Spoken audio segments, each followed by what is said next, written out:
Ariane here, and today we're talking essence. Essences are a really important part of the Korean skincare routine, but they bring up a lot of questions here in the US. First, essence is not a toner. Toners are used at the last step of your cleansing routine to help rebalance your skin's pH, which can be thrown off by cleansing.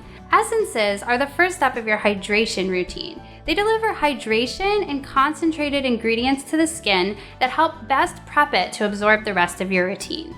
Like a primer for your skincare. This is one of my favorite essences, the Innisfree Firming Energy Essence with Fermented Soybean.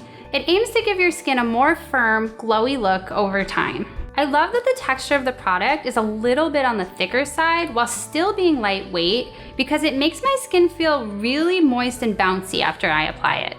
Fermented ingredients have been an important part of Korean skincare for a long time. The fermentation process releases lactic acid, which is a form of AHA, and it also unlocks loads of nutrients and probiotics that are believed to be beneficial to your skin.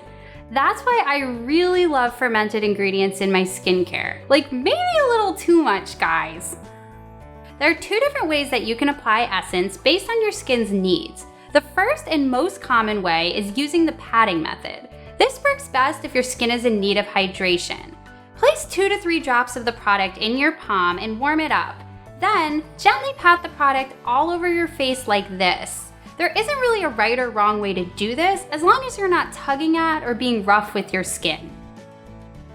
The other method is using a cotton pad. If your skin has an uneven texture, applying essence with a cotton pad provides gentle exfoliation.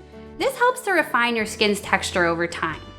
Just apply a few drops to a soft cotton pad and gently swipe over your face and neck.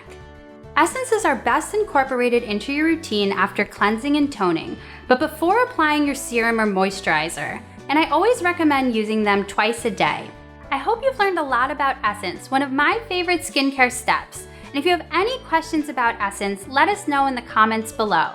Be sure to follow our Instagram at Innisfree USA for more skincare tips. And don't forget to share, like, and subscribe, as well as hit that notification bell to be notified every time we upload a new video. Catch you later, Innifriends!